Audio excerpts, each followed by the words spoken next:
This is how you do a draft in WWE 2K22 in universe mode. I'm going to go ahead and set up a new universe mode while I give you guys a disclaimer that you cannot do a draft in universe mode in terms of the game mode. Universe mode does not offer a drafting system.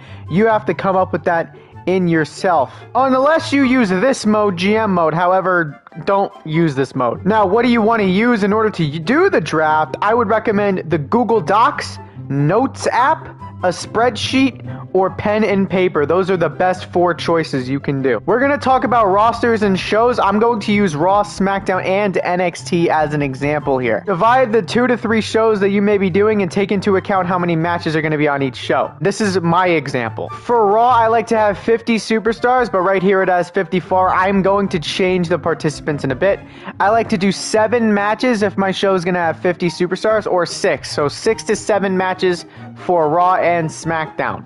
SmackDown here should also have 50 superstars. They should be even shows. NXT, I would rather have set to 35 and, 5 matches. So this is actually perfect right here. Now, I'm going to go back and say that a strategy that I used for drafting was drafting tag teams and women separately. So I went ahead and probably drafted a bunch of tag teams first, and then I went into the entire women's division to draft the women's division on whatever show that I would draft them in first. And then after that, I would draft individual superstars. Now, when you're drafting somebody, you could do a draft by yourself or with a friend. And now, if you're going to do it with a friend, I'd say be careful, because that friend is going to try to make a better show than you.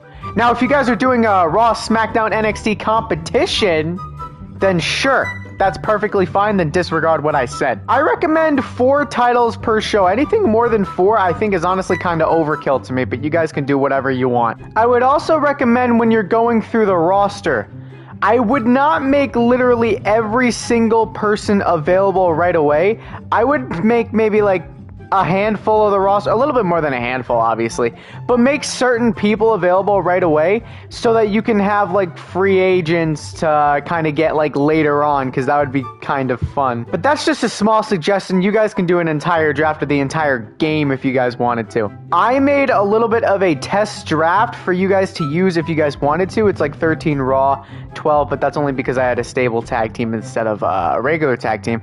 But this is my draft for Raw so far. John Cena, Seth Rollins, Edge, Rey Mysterio, Brock Lesnar, Charlotte Flair, Bianca Belair, Sasha Banks, Xavier Woods, Big E, Kofi Kingston, Jimmy Uso, Jey Uso. I mixed them both up. And now for my SmackDown one, Roman Reigns, AJ Styles, Finn Balor, King Nakamura, Drew McIntyre, Becky Lynch, Bayley, Nikki ASH, Robert Roode, Dolph Ziggler, Randy Orton, and Riddle. That is a test draft that you guys can absolutely use if you guys want to. All right, Raw versus SmackDown here, ladies and gentlemen. We got Drew McIntyre versus Seth Rollins, and he gives me a suplex. Oh, I know why he doesn't run up to me to do the Claymore, because he wanted to do it in the corner. Oh, God.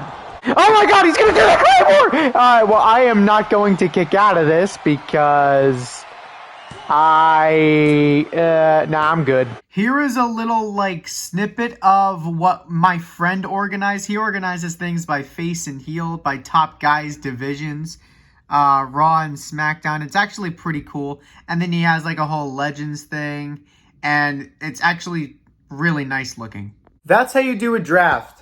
And if you enjoyed this video, make sure to like and subscribe.